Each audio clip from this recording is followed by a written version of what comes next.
സെർബേ കിച്ചണിലേക്ക് എല്ലാവർക്കും സ്വാഗതം. ഇന്നത്തെ നമ്മുടെ റെസിപ്പി ഒരു സ്നാക്ക് ഐറ്റമാണ് ചിക്കൻ വട. അപ്പോൾ നല്ല ടേസ്റ്റി ചിക്കൻ വട എങ്ങനെ തയ്യാറാക്കുമെന്ന് കണ്ടു നോക്കാം.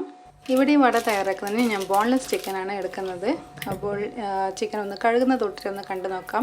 ഇവിടെ ഞാൻ ചിക്കൻ ഒരു ചട്ടിയിലാണ് ഇട്ടിരിക്കുന്നത്. അതിലേക്ക് കുറച്ച് ഉപ്പ് ചേർത്ത് നന്നായിട്ടൊന്ന് മിക്സ് ചെയ്ത് കഴുകിയെടുക്കുന്നുണ്ട്. അതൊരിക്കൽ കഴുകിയതിന് ശേഷം പിന്നീട് അതിലേക്ക് കുറച്ച് വിനീഗർ ചേർത്ത് ഒന്നുകൂടി കഴുകിയെടുക്കാം. അപ്പോൾ ഒരു 2-3 തവണ വെള്ളത്തിലൊന്ന് ഒഴിച്ച് നന്നായിട്ട് കഴുകിയെടുത്തിട്ടുണ്ട്. അങ്ങനെ ചിക്കൻ ബ്രസ്റ്റിനി നമുക്കൊന്ന് കട്ട് ചെയ്തെടുക്കാം. അപ്പോൾ ഇവിടെ ഞാൻ ചെറിയ ചെറിയ പീസസ് ആയിട്ടാണ് കട്ട് ചെയ്യുന്നത്. കട്ട് ചെയ്ത് കാണിച്ചു തരാം.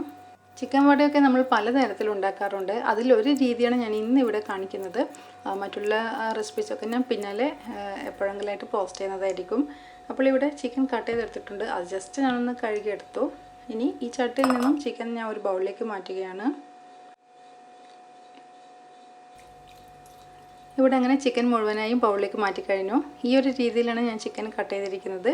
വളരെ ചെറിയ പീസായിട്ടാണ് കട്ട് ചെയ്തിരിക്കുന്നത്. നിങ്ങൾക്ക് വേണമെങ്കിൽ ഒരു ഇത്തിരി കൂടി സൈസ് വലുതാക്കാം. അപ്പോൾ ഇനി ഇതിലേക്ക് കുറച്ച് ഐറ്റംസ് ചേർത്ത് കൊടുക്കാം. ഇവിടെ ഞാൻ 2 വലിയ ഉള്ളി നീളത്തിലാണ് കട്ട് ചെയ്തിരിക്കുന്നത്. പിന്നെ ആവശ്യത്തിന് കറിവേപ്പില, മല്ലിയില, വെളുത്തുള്ളി, ഇഞ്ചി, എരിവിനാവശ്യമായ പച്ചമുളക്, അതൊക്കെ ചെറുതായിട്ട് അരിഞ്ഞെടുക്കാം. ഇനി ഇതൊക്കെ നമുക്ക് ചിക്കൻ്റെ കൂടെ ഒന്ന് ചേർത്ത് കൊടുക്കാം. ഇവിടെ ഇതാദ്യം ചിക്കനിലേക്ക് ഉള്ളിയാണ് ചേർക്കുന്നത്. ഇനി നമുക്ക് വരിവരിക്കനെ ബാക്കി കട്ട് ചെയ്ത ഐറ്റംസ് കൂടി ചേർത്ത് കൊടുക്കാം. അപ്പോൾ നമ്മളിവിടെ എടുത്തിരിക്കുന്ന ചിക്കൻ വേവിക്കാതെയാണ് എടുത്തിരിക്കുന്നത്. അതും ചെറുതായിട്ട് കട്ട് ചെയ്തിട്ട് ഇനി നിങ്ങൾക്ക് വേണമെങ്കിൽ ഇങ്ങനെ ചെയ്യാം. അതായത് ചിക്കൻ കുറച്ച് വലിയ പീസായിട്ട് കട്ട് ചെയ്തതിന് ശേഷം അതിലേക്ക് ഉപ്പും കുരുമുളക് പൊടിയും ഇഞ്ചിയും വെളുത്തുള്ളിയുടെ പേസ്റ്റൊക്കെ ചേർത്ത് നന്നായിട്ട് മിക്സ് ചെയ്തതിന് ശേഷം ഒന്ന് വേവിച്ചിട്ട് ഉപയോഗിക്കാം. ഇല്ലെങ്കിൽ അത് ഫ്രൈ ചെയ്തിട്ട് ഉപയോഗിക്കാം. എന്നിട്ട് ഈ കട്ട് ചെയ്തിരിക്കുന്ന എല്ലാ ഐറ്റംസും ഒന്ന് ചേർത്ത് കൊടുത്താൽ മതി. അങ്ങനെ ഇതാ ഇവിടെ ഉള്ളിയും ഇഞ്ചിയും പച്ചമുളകും വെളുത്തുള്ളിയും കറിവേപ്പിലയും മല്ലിയിലയും ഒക്കെ ചേർത്ത് കഴിഞ്ഞു. ഇനി ചിക്കൻ വടക്ക് ആവശ്യമായ ഉപ്പൊന്ന് ചേർത്ത് കൊടുക്കാം. ഇനി ഇതിലേക്കും കുറച്ച് മുളക് പൊടി ചേർക്കുന്നുണ്ട്. അത് കാശ്മീരി മുളക് പൊടിയാണ് എടുത്തിരിക്കുന്നത്. അപ്പോൾ ചിക്കൻ വടക്ക് നല്ല കളറും കിട്ടും. ഇനി ഇതിലേക്ക് കുറച്ച് മഞ്ഞൾപ്പൊടിയും 1 ടേബിൾ സ്പൂൺ കോൺഫ്ലോറും പിന്നെ 2 ടേബിൾ സ്പൂൺ കടലപ്പൊടിയും കൂടി ചേർത്ത് കൊടുക്കുന്നുണ്ട്. ഇവയെല്ലാം ഇനി നന്നായിട്ടൊന്ന് മിക്സ് ചെയ്യണം. അങ്ങനെ ഇവിടെ ഇതാ മിക്സ് ചെയ്തെടുക്കുന്നുണ്ട്. സ്പൂൺ കൊണ്ട് ചെയ്യുന്നതിനെക്കാട്ടും കൂടുതൽ നല്ലത് നമുക്ക് കൈ കൊണ്ട് തന്നെ കുഴച്ചെടുക്കുന്നതാണ്. അപ്പോഴേ ഞാൻ കൈ കൊണ്ട് നന്നായിട്ട് അമർത്തി കുഴച്ചെടുക്കുകയാണ്. പിന്നെ ഇത് കുഴച്ചെടുക്കുമ്പോൾ നമ്മൾ വെള്ളമൊന്നും ചേർക്കാതെ വേണം കുഴച്ചെടുക്കേണ്ടത്. നന്നായിട്ട് കൈ കൊണ്ട് അമർത്തി കുഴച്ചാൽ പിന്നെ വെള്ളത്തിൻ്റെ ആവശ്യമൊന്നും അവിടെ വരുന്നില്ല. അപ്പോൾ ഇവിടെ നമ്മൾ തയ്യാറാക്കുന്ന നല്ല സ്പൈസി ആയിട്ടുള്ള ചിക്കൻ വടയാണ്. ആവശ്യത്തിന്, അതായത് എരിവിന് ആവശ്യമായ പച്ചമുളകും ചേർത്തിട്ടുണ്ട്, മുളക് പൊടിയും ചേർത്തിട്ടുണ്ട്. ഇത് നല്ല കളർഫുള്ളായിട്ട് ഇതാ ഞാൻ മിക്സ് ചെയ്ത് വെച്ച് കഴിഞ്ഞു. ഇനി എണ്ണ ഒന്ന് ചൂടാൻ വെക്കാം. ഇവിടെ വെളിച്ചെണ്ണയാണ് എടുത്തിരിക്കുന്നത്. ആ എണ്ണ ചൂടാകുമ്പോഴേക്കും ഇത് എങ്ങനെയാണ് ഉരുട്ടുന്നത് കാണിച്ചു തരാം.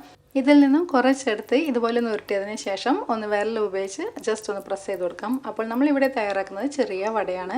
ഇനി ചൂടായ എണ്ണയിലേക്കൊന്ന് ഇട്ട് കൊടുക്കാം. ഇനി ബാക്കിയുള്ള ഉണ്ടകൾ കൂടി ഇതുപോലെ പ്രസ് ചെയ്ത് നമ്മൾക്ക് എണ്ണയിലേക്ക് ഇട്ട് കൊടുക്കും. അപ്പോൾ ഇവിടെ മീഡിയം ഫ്ലെയിമിലിട്ടാണ് ഞാൻ ഫ്രൈ ചെയ്യുന്നത്. പിന്നെ നിങ്ങൾക്ക് വേണമെങ്കിൽ വടയുടെ വലിപ്പം കുറച്ച് കൂട്ടാം. പക്ഷേ തിക്കാകാതിരിക്കുന്നതായിരിക്കും നല്ലത്. കാരണം നമ്മൾ എടുത്തിരിക്കുന്ന ചിക്കൻ വേവിക്കാത്തതാണ്. അപ്പോൾ അത് വെന്ത് വരണം, ഫ്രൈ ആയി വരണം. അപ്പോഴേക്കും നമ്മുടെ ഉള്ളി കരിഞ്ഞു പോകാനും പാടില്ല. അങ്ങനെ ഇതാ ചിക്കൻ വട ഏകദേശം റെഡി ആയി കഴിഞ്ഞു. ഇനി എണ്ണയിൽ നിന്ന് ഇങ്ങോട്ട് പോരാം. അപ്പോൾ ഇതാ ചിക്കൻ നന്നായിട്ട് ഫ്രൈ ആയിട്ടുണ്ട്. ഉള്ളിയൊന്നും കരിഞ്ഞിട്ടുമില്ല. നല്ലൊരു പാകത്തിനായി കിട്ടിയിട്ടുണ്ട്.